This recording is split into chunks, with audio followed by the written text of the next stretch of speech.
So, how do you pronounce Nina's nephew's name? I think it is Thais. Is that correct, Carmen? Thais. Thijs.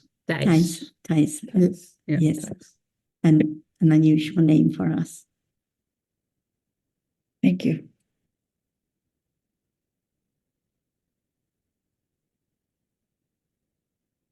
When he called me, he wished to hear a little more about what it was that Nina became so interested in with regard to Buddhist teachings and what I found so helpful.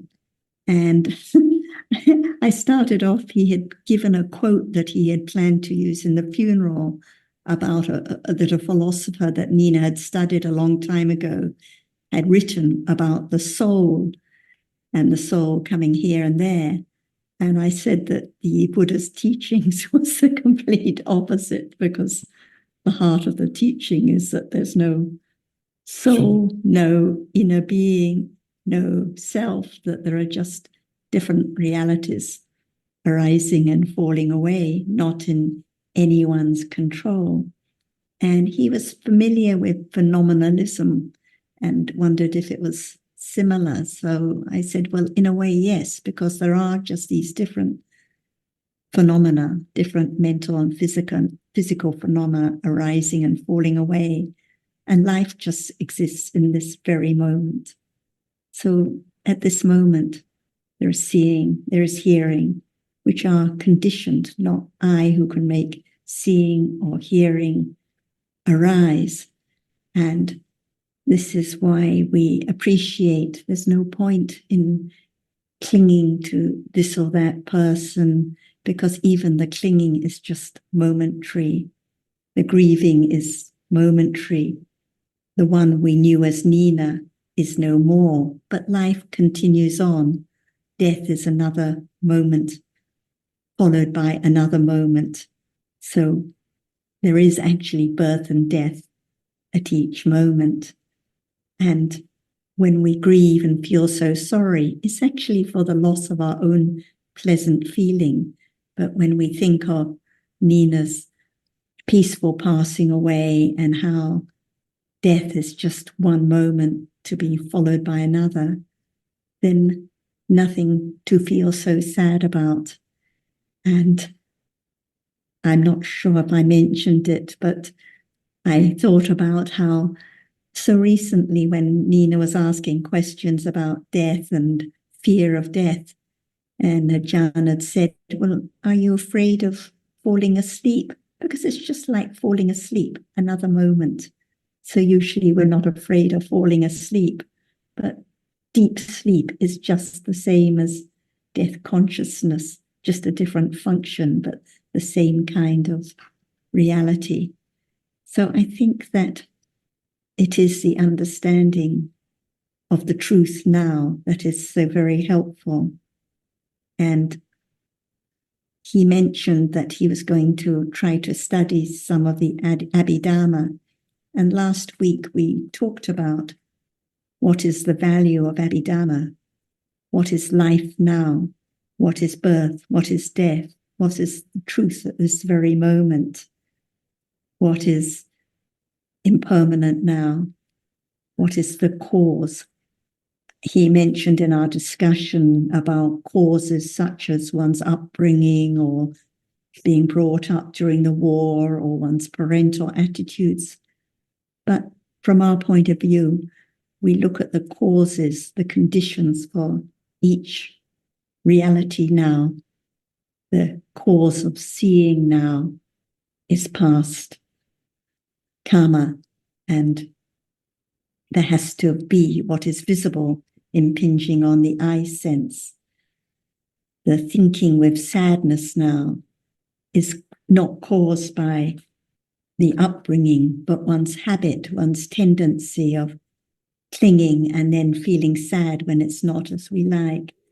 So it's not a religion at all. It's so very practical to understand a little more about this moment.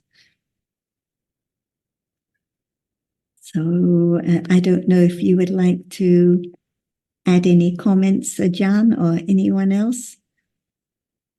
Thank you very much, Kun Jonathan and Kun Sarah, what you have done for me and our group and the Dhamma Foundation too. It's beyond words, see, because I think that when there is Recording stopped.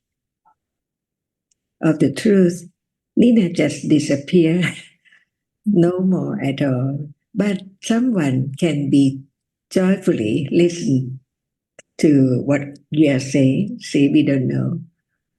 That's why always joy for kusala karma, kusala deeds, that it can bring result when it's time ready. That's all. If she is with us here listening, she will be joyfully listen to about what you have said. The truth, the absolute truth. No one now. Only the way Dhamma is conditioned, arising and falling away, on and on and on.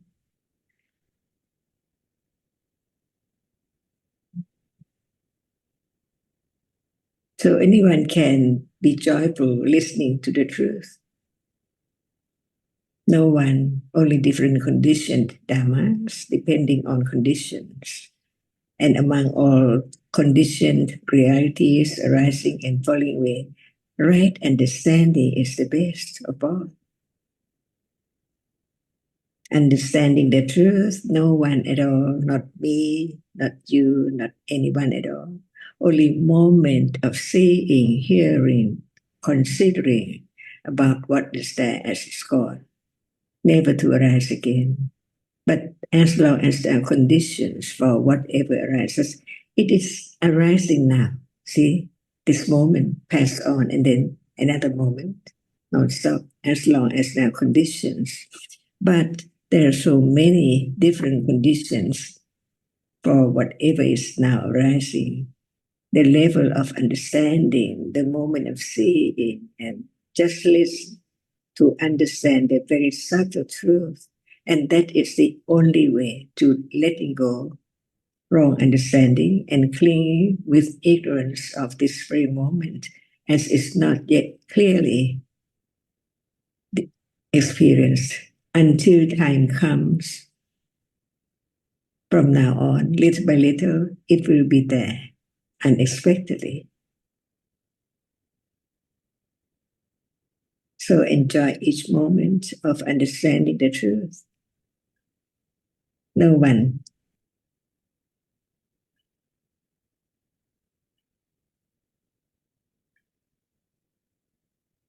And this is a very subtle way to let go of ignorance and attachment, not the moment of trying very hard to experience it or to think about it. And it has to be the daily life, natural life, as now. So right understanding is so very truthful to the truth. How much understanding of that which is now appearing until conditions are there. Unexpectedly, anatta. No matter in what circle of life, in circle of death and birth, understanding is there, enrooted, developing each moment of understanding. That's all.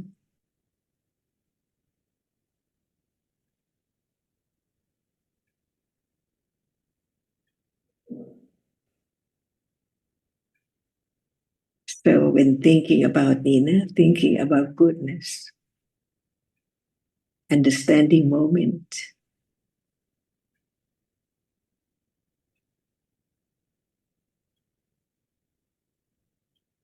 she helped many people to understand the truth from her book